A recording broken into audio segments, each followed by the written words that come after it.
We heard about a month ago that not only wouldn't they let it use it, they were selling it, they were going to sell it for 5 cents on the dollar. Now, 5 cents on the dollar then, but today it would cost more than twice as much to build because we bought it like 6 years ago.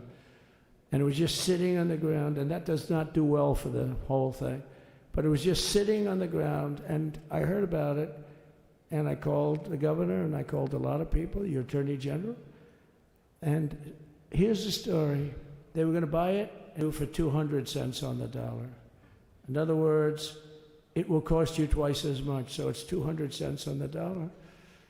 I said, can somebody explain that to a judge? I mean, how corrupt is that?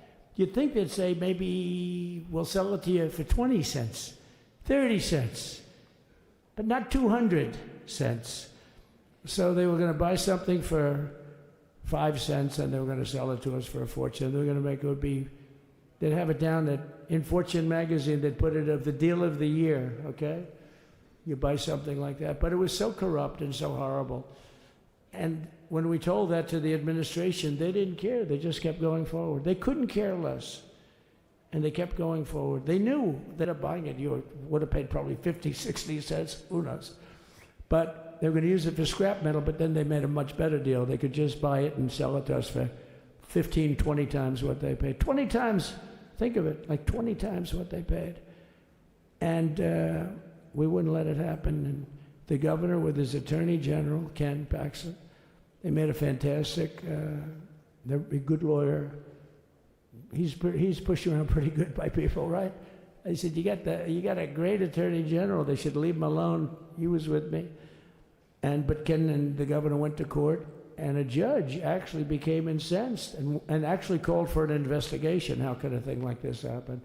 So he stopped it. So we're waiting to put that wall up. And now that you have a new president, that wall will go up so fast. The governor will complain, sir. This is Greg Abbott, sir. Please, the wall is going up too fast. Please don't do that. You know the story about winning. No, we're going to win too much. We're winning too much. Please, let's stop. People always love that one. We'll do this with the wall. Governor Abbott calls, sir, the wall is going up too fast. We can't take it. We just can't take it. No, I think you'll be very happy if the wall goes up too fast, right? But we'll get that done, and we'll work with you on that. But it was a great decision by a great Texas. Beautiful, beautiful to watch. He stopped them right in their track.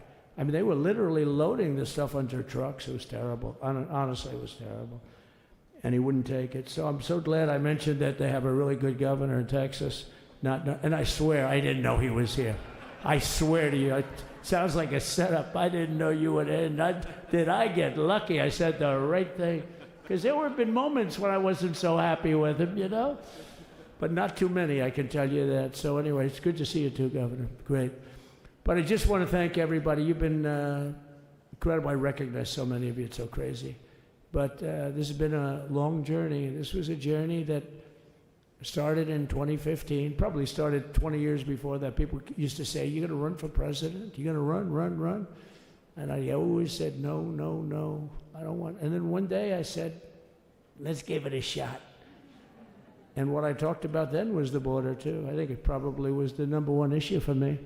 Back in 2015, 2016, I talked about the border. And now I talked about the border, but this border is much worse. We fixed the border. It was totally fixed. There was nothing to talk about. Oh, too, they gave up. Last time they did bad things. At this time they just said, yes.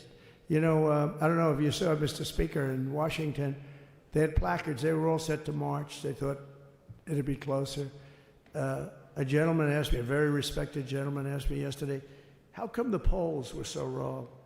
They showed you winning, but not in a landslide. I said, because people that are true Trumpers are so angry at the whole polling system and at the writers, the fake news, that they don't want to talk to anybody. So when you call somebody from Trump, who are you voting for? They say, it's none of your business. I'm not telling you. And that was probably 40% of the people they called.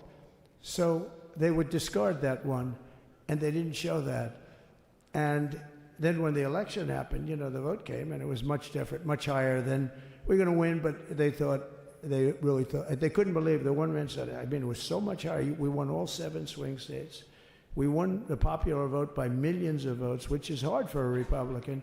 I'll tell you who came through. The unions came through, the auto great. I think almost every union was great. The only one that weren't great, although Sean was great, and the Teamsters, Sean O'Brien, the head of the Teamsters, was fantastic.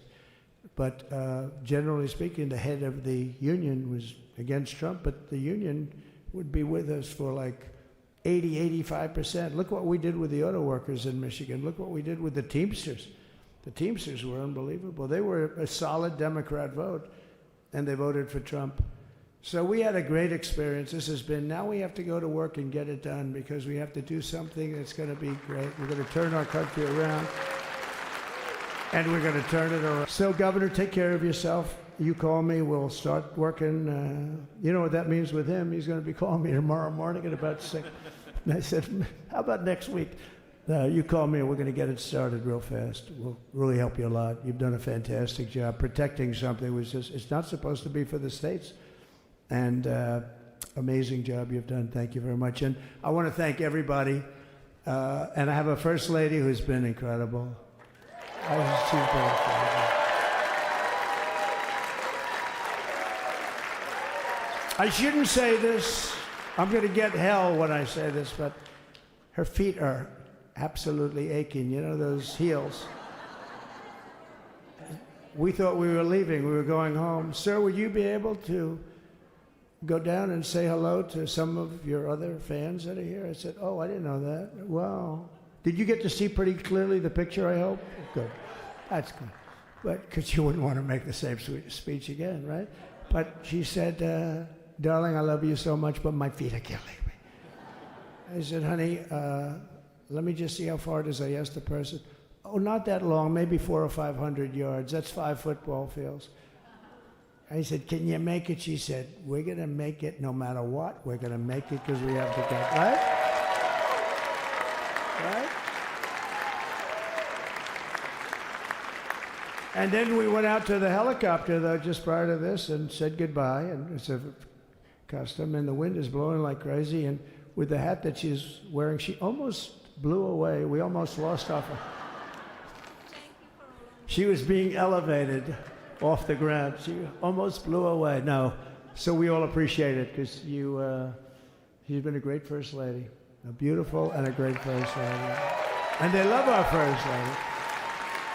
You know, JD, whenever I make a speech, I see hundreds of times, we love our First Lady, we love, and they do, and they should. She's great.